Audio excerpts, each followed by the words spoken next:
15-foot cat-o'-nine-tails and thorny thickets. It's the site of desecrated Native American grave sites. Some are thousands of years old. In fact, archaeologists have discovered a 6,000-year BC Native American burial ground on a place called Grassy Island. And as they were excavating the site, a strange substance oozed up from around the skeletons and reacted to the air, causing all of the photographs that they had taken to come out black. Native Americans considered the swamp a sacred place and were forbidden to go there. Other tribes called it the Devil's Swamp. There were several skirmishes that took place during King Philip's War in the Hawk. King Philip's War was a war between Native Americans and colonists in the East in 1675 through 1676. In fact, my aunt just found a barrel that had a hole cut out in it, and that's where her house is over 300 years old. That's where the people that used to live in the house, the whites, used to hide out when the Indian raids would come. Well, you guys are trying to hear something in here. There were gruesome atrocities committed by both parties. A curse is said to have been placed in the area by the Ponkapoag tribe. Some have claimed to hear a whooping in the Native American tongue from deep within the swamp. Phantom campfires and a ghostly canoe paddler allegedly have been seen on Lake Nipanicket. A lot of Native American names here tonight. It's full of giant insects, poisonous spiders including the brown recluse, dragonflies the size of B-17s, angry mosquitoes that'll get you sick with Triple E and West Nile virus, leeches and ticks with Lyme disease, large wasps and very aggressive hornets, fire ants, giant reptiles, gigantic alligator snapping turtles, giant snakes the size of stovepipes, black racers and water moccasins, oop alligators, that's out-of-place errant alligators. Now people get pets and when they're tired of them, what do? They throw them in the Occomock swamp. Freshwater eels, large bullfrogs, and allegedly a lake monster in Lake Nip.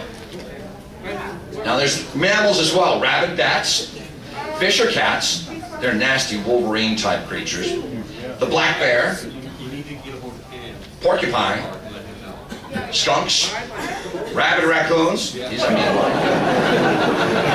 the raccoon's only known predator is the automobile, I want to let you know.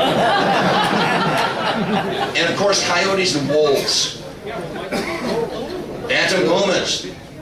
If you talk to wildlife authorities, they'll tell you that the last puma east of the Mississippi was killed and stuffed in Brattleboro, Vermont in 1889. Mountain lions, allegedly extinct east of the Mississippi since 1889, were spotted in Easton and Mansfield, Massachusetts in 1993. In fact, when I was living in North Easton on Chestnut Street, while viewing the planet Mercury at dusk in the late summer of 2001, I glimpsed a long-tailed, tawny-colored large catamount slinking across a field with deer.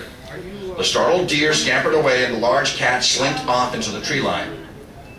Black cougars have also been reported. My point being, it's not extinct. Now, King Philip's War, I alluded to that earlier. It was a vicious war that raged between Native American tribes and Puritan settlers in New England from 1675 to 1676. Metacom, nicknamed King Philip, became sachem, or the leader, of the Wampanoag tribe, and he led deadly raids and fire sieges on colonial villages. He was eventually hunted down by Captain Benjamin Church of the Plymouth colony. He was beheaded, drawn, and quartered, and just to prove a point, his head stood on a pike outside the gates of Plymouth for several years.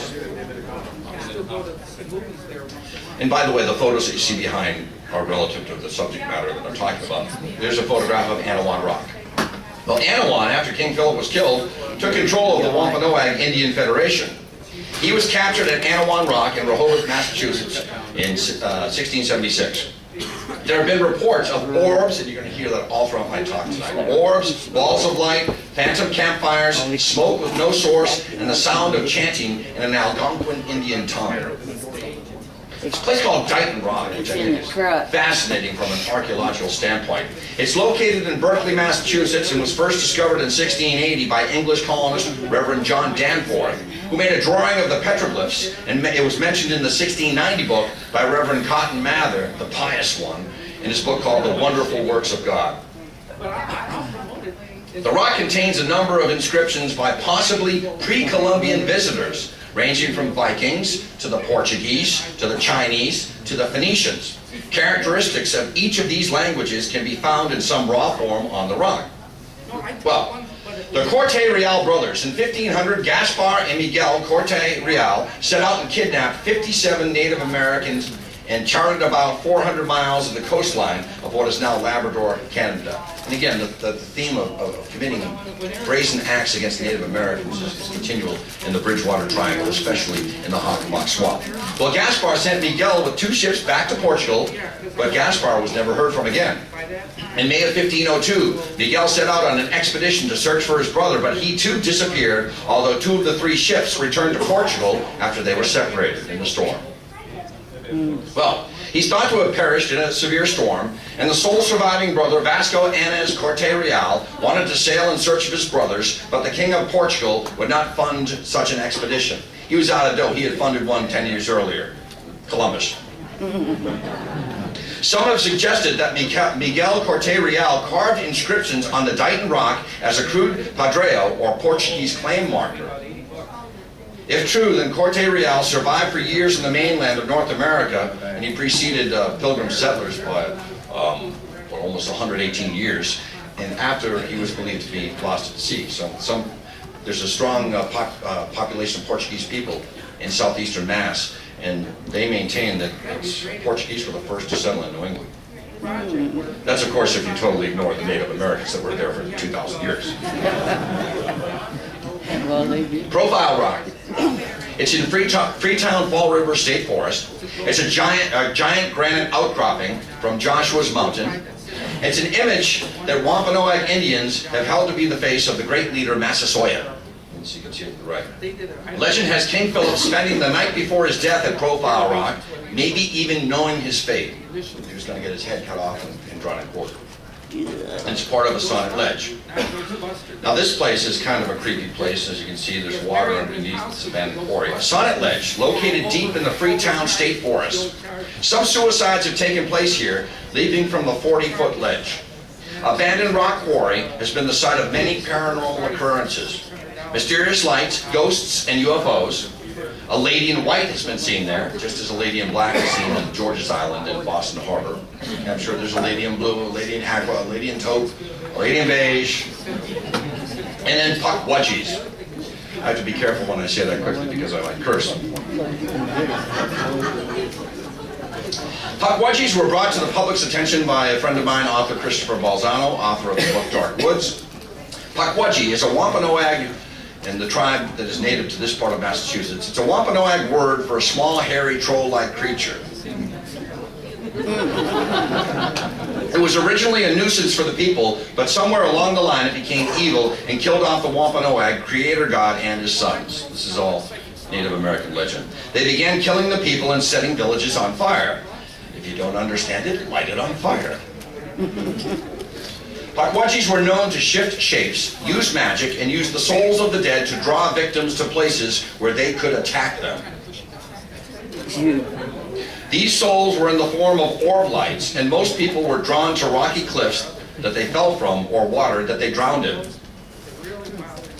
Every culture has something like them. The name just changes. Allegedly, they've been seen in Massachusetts, New Hampshire, and even in California and Virginia. There is a report of a woman who claims to have wrestled one, and another report of 3 men claiming that they were attacked by several Pukwudgies on a sonnet ledge.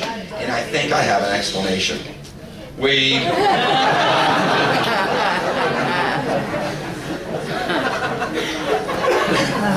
Phantom orbs. Balls of light have been seen at the Raynham Dog Track and at railroad tracks. The will-o-wisp, it's been called, jack-o'-lantern, St. Elmo's fire, foxfire, marsh gas, specter lights, spook lights, or ghost lights associated with graveyards. Glowing eyes have been seen in the woods of the Bridgewater Triangle, and of course UFOs, we'll talk about that in a moment. 1968, 5 people saw a strange ball of light floating among some trees in a wooded part of Rehoboth. When they shouted a warning at it, they were terrified to see it suddenly expand to about 5 feet in diameter, and they fled when the orb began to move towards them.